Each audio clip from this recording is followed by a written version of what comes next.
வணக்கம். இன்றைக்கி கிட்டு சமையல் வீடியோவில் ரொம்ப ஸ்பெஷலான ஒரு கொங்குரா பிக்கிள் எப்படி பண்ணுறதுன்னு பார்க்கலாம். இதுக்கு இந்த கொங்குரா கீரை இல்லைன்னா புளிச்சக்கீரை இப்படி இலையை மட்டும் தனியாக எடுத்து நல்லா கழுகி தண்ணியில் ட்ரெயின் பண்ணி துணியில் போட்டு நல்லா தண்ணியை ட்ரெயின் பண்ணி வச்சுருக்கணும்.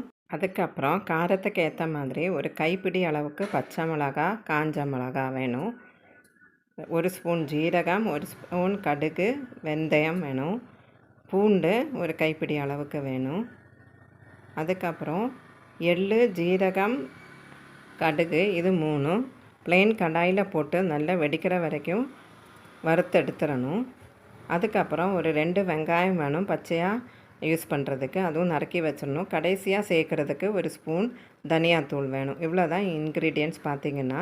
இப்போ முதல்ல இந்த பச்சை மிளகாவும் காஞ்ச மிளகாவும் அடி பிடிக்காத ஒரு நல்ல கடாயில் எண்ணெய் கொஞ்சம் ஜாஸ்தியாக விட்டு 5 டேபிள் ஸ்பூனுக்கு எண்ணெய் விட்டுருக்கேன். விட்டு நல்லா வறுத்தெடுக்கணும். இப்போது மற்ற ஐட்டம் எல்லாம் ஒன்றா ரெடி பண்ணி வச்சிடணும். இந்த பூண்டும் வெங்காயமும் பச்சையாக அரைக்கணும். அதுக்கு அடுத்தது அந்த பச்சை மிளகா கூட இந்த கீரையும் புளிச்ச கீரையும் கொஞ்சம் கொஞ்சமாக சேர்த்து இது மாதிரி நிறம் மாறி சுருங்கி வர வரைக்கும் தீஞ்சு போகாமல் மெதுவாக வறுக்கணும். எண்ணெய் எவ்வளவு தேவையோ நல்லெண்ணெய் அப்பப்போ விட்டு கொடுத்துடணும். பொறுமையாக இதை நல்லா வதக்கி எடுக்கணும். இப்போது இந்த கடாயில் நம்ம எடுத்து வச்சுருக்கிற கடுகு ஒரு ஸ்பூனு, ஜாஸ்தி கடுகு போடக்கூடாது, கசக்கும். வெந்தயம் 1/4 ஸ்பூனுக்கு, ஜீரகம் ஒரு ஸ்பூனு, எள் ஒரு 2 ஸ்பூனு, வெள்ளை எள் இதெல்லாம் போட்டு நல்லா வெடிக்க விடணும். எண்ணெய் சேர்க்கக்கூடாது. இதை தனியாக பிடிச்சி எடுக்கணும். ஸோ இதுவும் நம்ம சைட் பை சைடு வறுத்துடலாம். கீரையும் ரெடி ஆகிட்டே இருக்கும். இதுவும் அப்பப்போ கிளறி கொடுத்து வெடிக்கிற வரைக்கும் வறுத்து எடுத்துடணும்.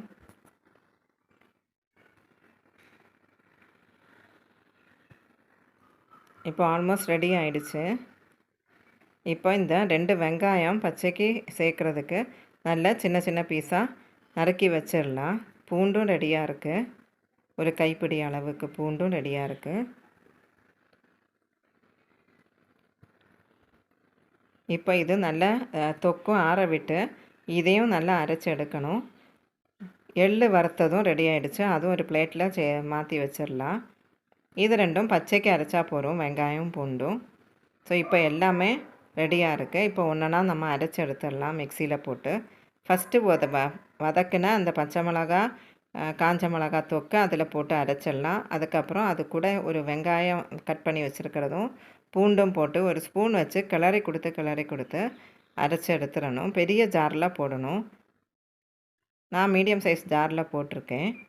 இப்போ இது நல்லா அரைச்சி எடுத்துடணும். இது கூட அந்த எள் வறுத்ததும் சேர்த்து அதுவும் அரைச்சிடணும். அப்படி எல்லாமே மொத்தமாக அரைக்கணும். பரல் உப்பு ஒரு ஸ்பூனுக்கு சேர்த்துருக்கேன். எல்லாம் எடுத்து ஒரு கடாயில் மாற்றி வச்சிடலாம்.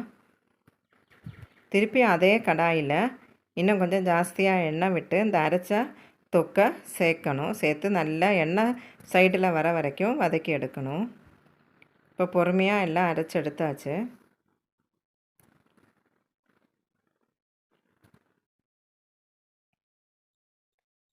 அரைக்கிறதுக்கு கூட இந்த பரல் உப்பும் போட்டிருக்கேன்.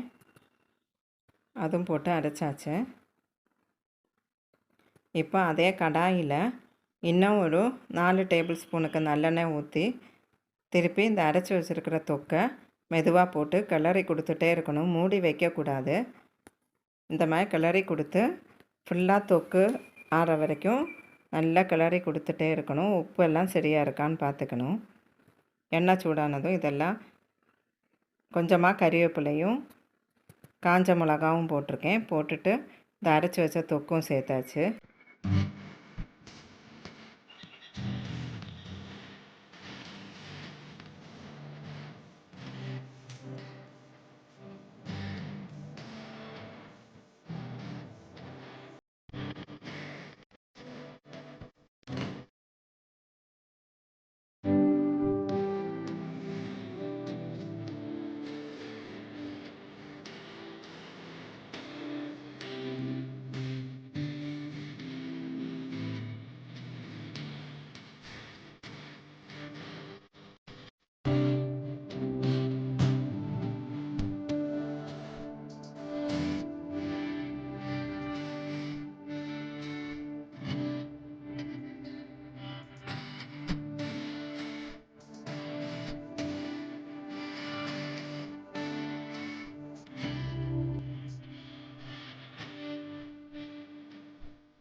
ஆல்மோஸ்ட் சைடில் எண்ணெய் வர ஆரம்பிச்சிருச்சு. கடைசியாக ஒரு டேபிள் ஸ்பூனுக்கு தனியாத்தூளும் சேர்த்து கிளறி எடுக்கணும். உப்பு கம்மியாக இருந்தது, இன்னும் கொஞ்சம் சேர்த்துருக்கேன். சேர்த்து நல்லா கிளறி கொடுத்துட்டே இருக்கணும். ஒரு 10 நிமிஷம் வரைக்கும் அடி பிடிக்காமல் கிளறி கொடுத்து ஆஃப் பண்ணி எடுத்துடலாம். இது ரொம்ப ருசியாக இருக்கும். இந்த கொங்குரா பிக்கிள் நல்லா ஆற விட்டு 2 பாட்டிலில் ட்ரான்ஸ்ஃபர் பண்ணி வச்சுக்க வேண்டியது தான். இது இட்லி, தோசை, சப்பாத்தி, சாதம் எல்லாத்துக்குமே நல்லாயிருக்கும். கண்டிப்பாக இந்த விதத்தில் கொங்குரா பிக்கிள் பண்ணி பாருங்கள். இந்த ரெசிபி உங்களுக்கு பிடிச்சிருக்கும்னு நினைக்கிறேன். தேங்க்ஸ் ஃபார் வாட்சிங் this video. Please do like, share and subscribe Kittu சமையல்.